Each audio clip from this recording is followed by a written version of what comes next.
life in the digital age is perplexing. It's not straightforward, as some might believe. You spend your days creating content, hoping it resonates, and often it just vanishes into the digital ether.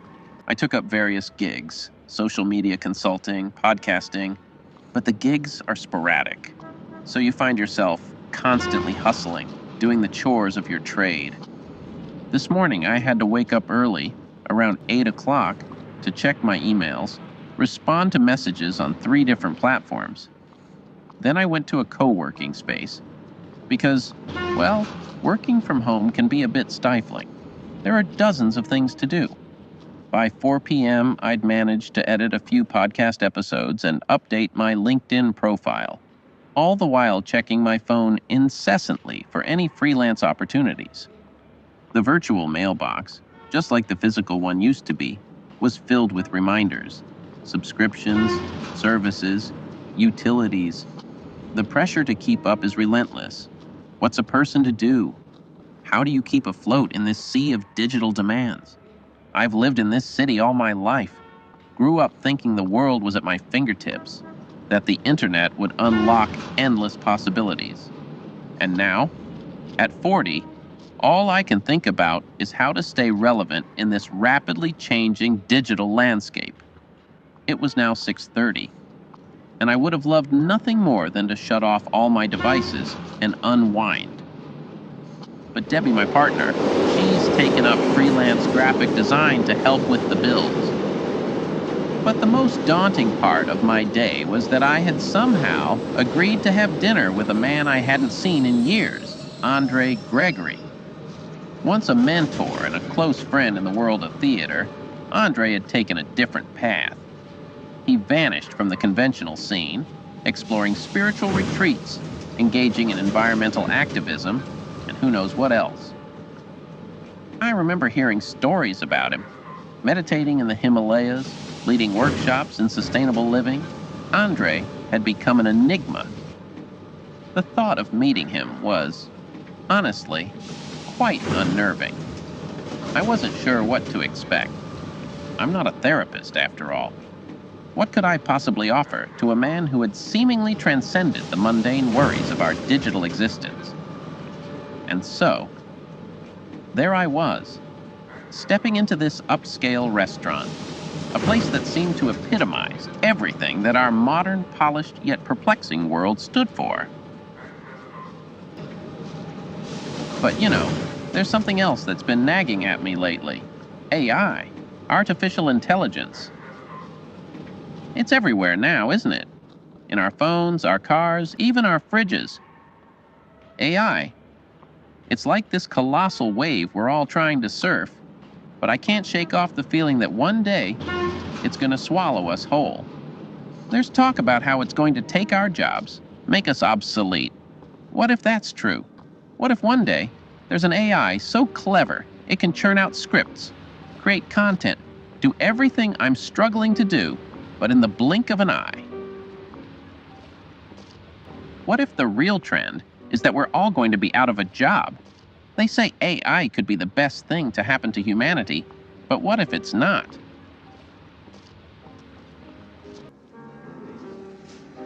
Hello. Hello. Thank you.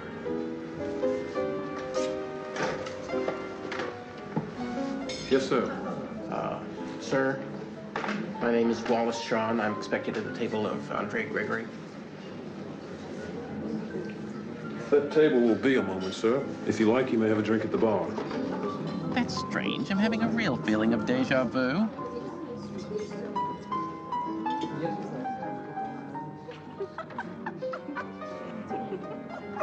The whole idea of meeting him made me very nervous.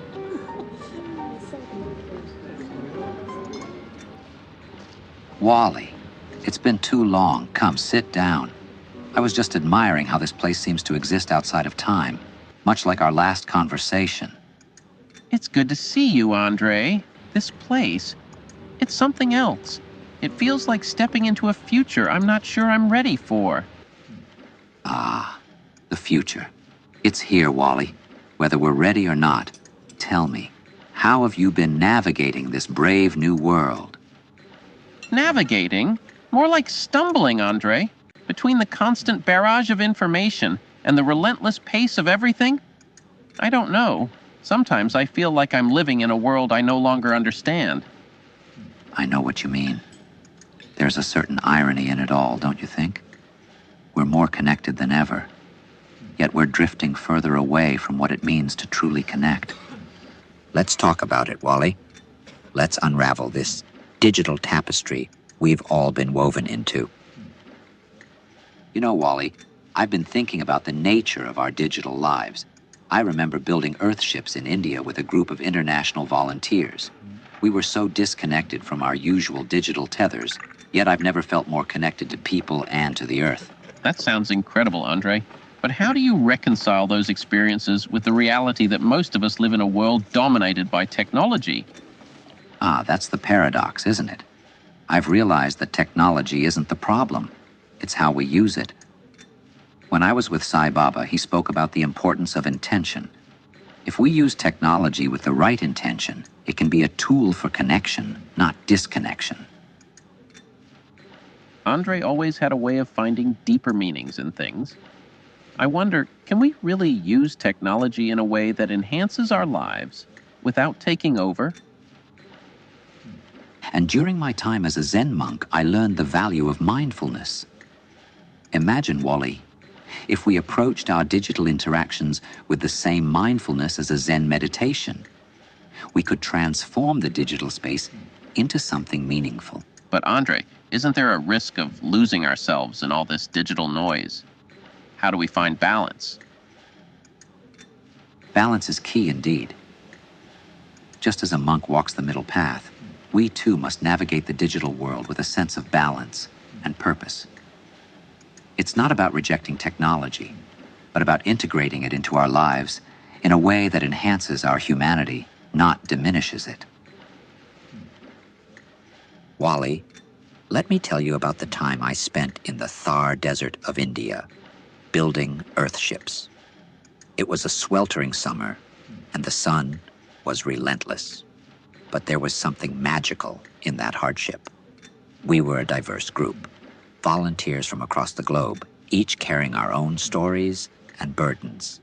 Yet, under that scorching sun, we found a common rhythm, a shared purpose. We were building more than just sustainable homes. We were building a community, a testament to human resilience and cooperation. One evening, as the sun dipped below the horizon, casting a golden hue over the desert, our team sat around a fire. We shared stories, not in our native tongues, but through the universal language of laughter, music, and silence. In that moment, Wally, I realized how disconnected the modern world had made us. There, in the middle of nowhere, with no cell phones or internet, we were profoundly connected to each other, to the earth beneath us, to the stars above. It was a humbling reminder of what it means to be truly human. Andre's experiences are like something out of a book, yet they feel so real, so tangible.